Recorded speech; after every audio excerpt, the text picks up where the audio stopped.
நாமும் போட்டா நல்லா நடிப்பேன்னு சொன்னடா. நான் வந்துகிட்டு பெரிய இடம் ரீசெண்டா நடந்துக்க. இவ ரொம்ப டீசெண்டா இருக்கிற காவா ஓரத்துல கஞ்சா அடிக்கிற மாதிரியா இருக்கு. Hello friends, welcome back to our channel. So இன்னைக்கு நாம பார்க்க போற படம் பார்த்தீங்கன்னா 2004ல வந்துட்டு ஒரு ஆக்ஷன் த்ரில்லர் படமாக எடுக்கப்பட்ட ஹார்ட் ஹெஸ்ட் அப்படின்ற படத்தை பார்த்தீங்கன்னா இப்போ தமிழ் டப்பிங்கோட ஸ்ட்ரீம் பண்ணியிருக்காங்க.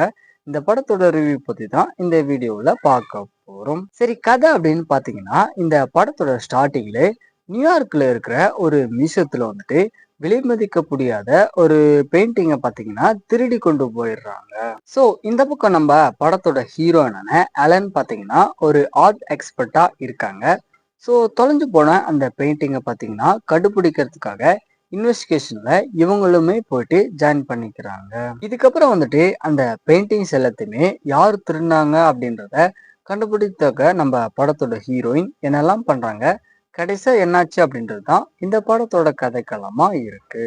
ஷார்ட் அண்ட் ஸ்வீட்டா சொல்லணும் அப்படின்னா மெயினா இந்த படத்துல வரக்கூடிய அந்த சேசிங் சீக்வன்ஸ் எல்லாமே பாத்தீங்கன்னா ரொம்பவே இன்ட்ரெஸ்டிங்கா இருந்துச்சு பாக்குறதுக்கு. தென் இந்த படத்தோட கிளைமேக்ஸ்ல இது எல்லாத்தையுமே யார் பண்ணாங்க அப்படின்ற அந்த ட்விஸ்ட் ரிவீல் ஆகக்கூடிய சீக்வன்ஸுமே பாத்தீங்கன்னா ஓரளவுக்கு நீட்டா இருக்கும் பாக்குறதுக்கு. ஆக்டிவிஸ் அப்படின்னு பாத்தீங்கன்னா படத்தை நடிச்ச எல்லாருமே ஒரு ஓகேவான பர்ஃபார்மன்ஸை கொடுத்துருக்காங்க.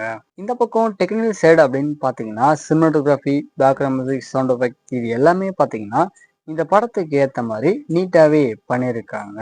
பட் இருந்தாலுமே இந்த படத்தில் எந்த ஒரு கேரக்டருமே பார்த்தீங்கன்னா படம் பார்க்கும்போது நம்மளுக்கு சுத்தமாக கனெக்டே ஆகலை. படத்தோட தமிழ் டப்பிங்கை பொறுத்த வரைக்கும் நல்லா அருமையாகவே பண்ணியிருக்காங்க.